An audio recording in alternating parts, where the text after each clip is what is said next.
back to the channel. Today we're going to unravel some incredibly complex events in Genoa. Rumors are circulating around the Newman family, but what's the truth?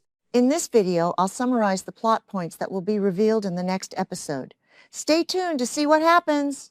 Welcome back to our channel for another deep dive into the explosive drama unfolding in Genoa City. Today is a fantastic day to unpack the incredibly tense and emotional storylines heading our way. We have a lot of ground to cover, from corporate sabotage to psychological warfare, and the stakes have never been higher for our favorite characters. Billy Abbott is about to prove that his destructive tendencies are far from cured, while Jack Abbott prepares to walk into the lion's den. Let us get right into the heart of the chaos that is about to shatter lives and alter the landscape of our beloved city forever. The legacy of Katherine Chancellor has always cast a massive, intimidating shadow over Genoa City, but for Billy Abbott, that shadow has morphed into an all-consuming darkness. For years, Billy has viewed Chancellor Industries not just as a company, but as his ultimate birthright, a tangible validation of his worth in a family of overachievers. However, with Jill Abbott returning to town and aggressively defending Cain Ashby's appointment as the chief executive officer, Billy's fragile ego has completely fractured. He is drowning in a toxic cocktail of inadequacy and furious resentment. The side of Cain, a man with a highly questionable past and a history of grifting, sitting in the CEO chair that Billy believes belongs to him, is a psychological trigger that Billy simply cannot ignore. He is spiraling out of control, blinded by his desperate need to prove his mother wrong and to reclaim the power he feels was unjustly ripped from his grasp. Cain Ashby, meanwhile, finds himself in a highly precarious and deeply uncomfortable position. Despite the bitter rivalry and the harsh words exchanged, Cain still harbors a lingering sense of concern for Billy. He feels caught in the brutal crossfire between Jill's expectations and Billy's agonizing emotional breakdown. Cain knows firsthand what it feels like to be an outsider desperate for redemption and validation.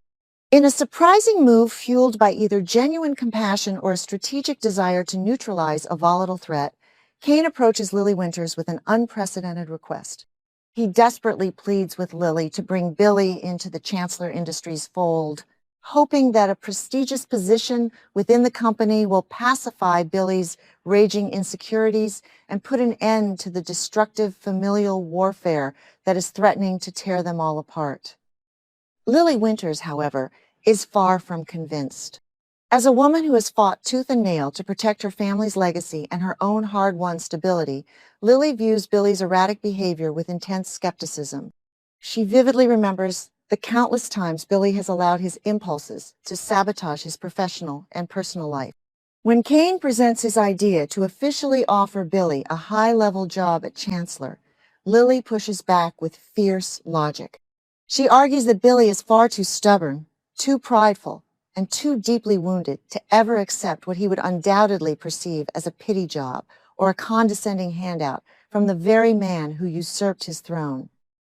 The tension between Lily and Cain crackles as they debate the merits of this risky olive branch, highlighting the fragile trust they are trying to rebuild in their own complicated relationship.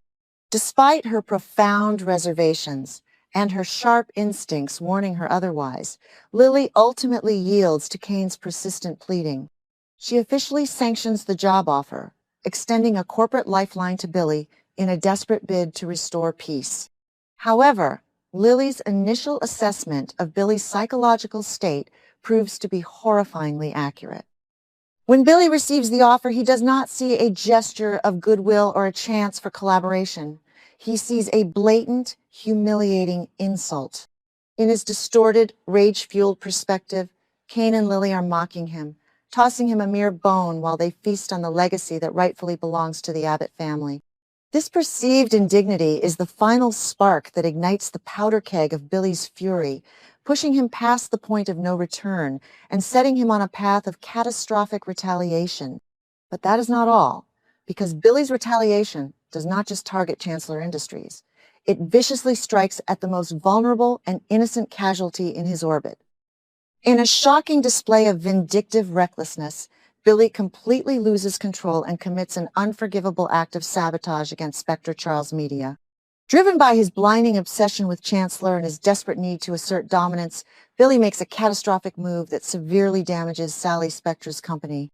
He crosses a line that he can never uncross, weaponizing his own pain and inflicting massive financial and reputational ruin on the business that Sally has poured her heart, soul, and tireless ambition into building.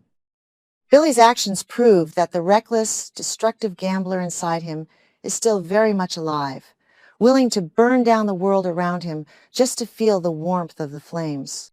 The devastating impact of Billy's sabotage on Sally Spectre cannot be overstated. Sally is currently carrying Billy's child, planning a wedding, and looking toward a future filled with hope and stability. She has desperately tried to believe that Billy has changed, that he is finally ready to prioritize their impending family over his toxic corporate vendettas. When the truth about his sabotage comes to light, it will absolutely shatter Sally's world. The profound betrayal of watching the father of her unborn child destroy her hard work because he is throwing a tantrum over another company will leave Sally heartbroken and terrified for her future. The tragic irony is that Billy, the man who promised to protect her, has become the very architect of her ruin, proving that his obsession with Katherine Chancellor's ghost is stronger than his commitment to his living, breathing fiancée. What is even scarier is the terrifying psychological thriller unfolding on the other side of Genoa City, where Jack Abbott is navigating a deadly maze of delusion and obsession. Jack has finally realized the sheer magnitude of the danger Diane Jenkins Abbott is in. He knows that his previous attempts to placate Patty Williams have only emboldened her madness.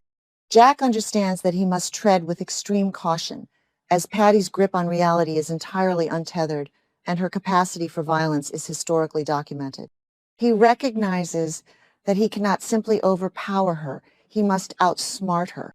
Jack makes the chilling decision that he must actively trap Patty, using her deeply ingrained psychotic obsession with him as the ultimate bait to uncover the heavily guarded location of Dr. Lawrence Markham's sinister lair. Jack's plan requires him to walk a razor-thin wire over a bottomless abyss. He must play the role of the devoted, yearning lover, feeding Patty the romantic fantasies she has starved for over the decades. Every smile, every gentle touch, every whispered promise is a calculated manipulation designed to lower her defenses. Jack is drawing on the darkest corners of his own trauma, remembering the tragic miscarriage they suffered and the time she nearly ended his life with a bullet, using those horrifying memories to fuel his desperate performance. He knows that if Patty senses even a fraction of his true revulsion, she will instantly retaliate, and Diane will pay the ultimate fatal price. Jack is systematically luring Patty into a psychological snare, hoping she will slip up and reveal the coordinates of Diane's prison. As Jack executes his high-stakes emotional con, the tension reaches an unbearable crescendo. He carefully orchestrates scenarios designed to make Patty feel safe, secure, and entirely in control of their fabricated destiny. He listens to her manic ramblings, validating her twisted worldview, while secretly scanning every word for a hidden clue, a slip detail, or a geographic reference that could point him toward Dr. Markham.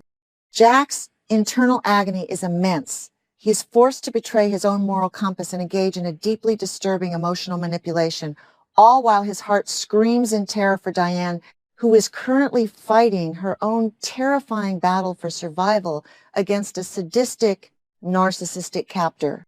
Nobody expected that Patty Williams, despite her profound psychiatric instability, would possess such a lethal, cunning intellect. Jack's trap is meticulously designed, but Patty is a master of chaotic survival. She operates on a frequency of paranoia and hypervigilance that makes her incredibly difficult to corner. As Jack attempts to close the net around her, Patty begins to sense the subtle shifts in his demeanor. Her erratic mind, always anticipating betrayal, starts to connect the dots. Instead of blindly walking into Jack's snare, Patty is highly likely to pivot and set a devastating trap of her own. She is an expert at turning the tables, and she possesses the terrifying ability to weaponize Jack's own desperation against him potentially leading him into a physical or psychological ambush that could cost him everything. Amidst this terrifying game of cat and mouse, Kyle Abbott remains a crucial, indispensable player in the desperate mission to rescue his mother. Kyle's anxiety is reaching a boiling point. He has already confronted Patty with violent intensity, demanding answers that she gleefully withheld. Now, Kyle must operate as Jack's tactical anchor, coordinating the logistics of the rescue while Jack handles the volatile emotional warfare with Patty. However, Kyle is about to face a slew of new, agonizing challenges. He must navigate the treacherous waters of his father's dangerous undercover operation, constantly fearing that Jack will be pulled under by Patty's madness. Furthermore, Kyle must prepare himself for the horrifying reality of what they might find when they finally breach Dr.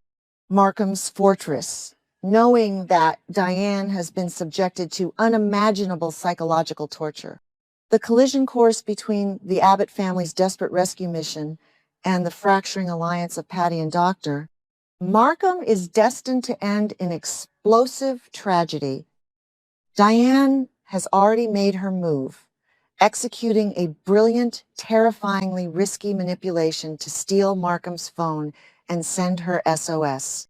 Now, Markham is panicking, realizing his captive has outsmarted him. The walls are closing in on his sadistic sanctuary. When Jack and Kyle finally pinpoint the location and launch their assault, they will not just be facing a locked door, they will be confronting a desperate, cornered psychopath with nothing left to lose. The impending confrontation promises to be a violent, emotionally shattering climax that will test the absolute limits of the Abbott family's endurance and their capacity for forgiveness. As we look toward the horizon of Genoa City, the devastation seems inevitable. Billy Abbott's descent into corporate madness is poised to leave a trail of broken hearts and shattered businesses, while the Abbott family's war against Patty Williams threatens to claim lives.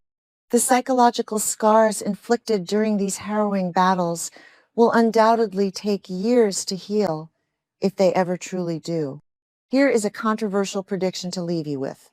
When the dust finally settles and Diane is rescued, the trauma she endured at the hands of Dr.